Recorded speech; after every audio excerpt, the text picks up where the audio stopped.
আসসালামু আলাইকুম গাইস, কি অবস্থা সবার? আশা করি সবাই ভালো আছেন। আমিও ভালো আছি আপনাদের দোয়ায়। ভালো না থাইকা উপায় কি বলেন? আজকে কয়টা কথা তুলে ধরি, আপনারা মন দিয়ে শোনেন।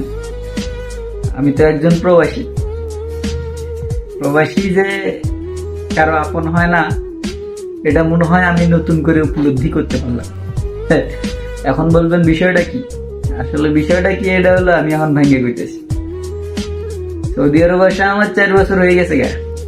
তো আমার বাপে গতকালকে আমি আমার বাপের কাছে ফোন দিছি। মায়ে খালি কয় কবে আইবি কবে আইবি কবে আইবি, বাপে কখনো কয় না। তো কালকে বাপের কাছে কইলাম যে আব্বু আসতে চাই, আমি দেশে আইতে চাই। কি আইতাম নি? 4 বছর হয়ে গেছে গা। 4 বছরে 4 বারও বাপের লাগে কথা হয়েছে কিনা সন্দেহ আছে। যা কথা হয় মায়ের লাগে, বাপের ফোন ধরেও না বা ওনার কাছেও ফোন থাকেও না, এর জন্য কথা হয় না।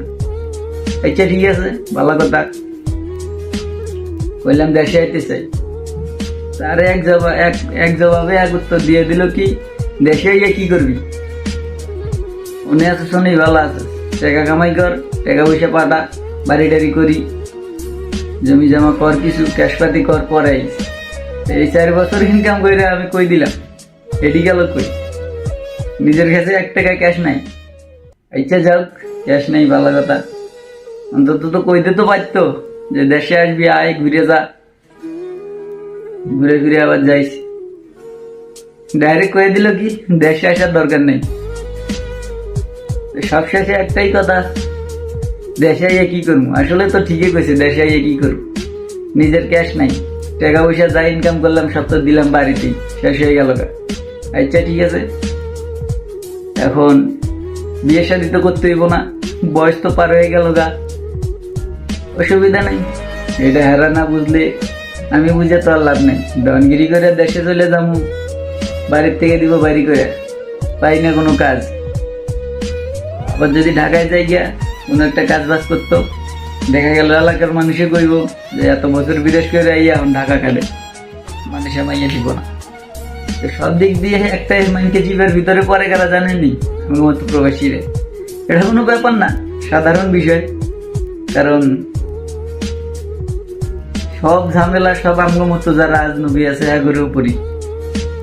এখন এটা মাইনা নিতে হয়। দিন শেষে তা করে চিন্তা করে আমরা না খাইয়া ঘুমাই, দিন শেষে না ঘুমাইয়া বাড়িতে ফোন দিলে দেখা গেছে ফোন ধরে এইসব কথা শুনতে হয়।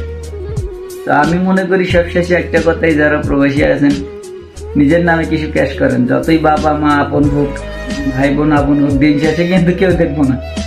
ওই আমার মতো হইবেন, বুড়ে হয়ে যাবেন, এই যে দাড়ি পাইকে গেছে গা, 25 বছর চলে, কিছু করার নাই, এটাই জীবন, বাস্তবতা মাইনে নিতে হয়। তো আমার কথাগুলো শুনে কেউ খারাপ লাগলে অবশ্যই মন খারাপ করবেন না, আমার জন্য দোয়া করবেন, চ্যানেলটা সাবস্ক্রাইব করবেন।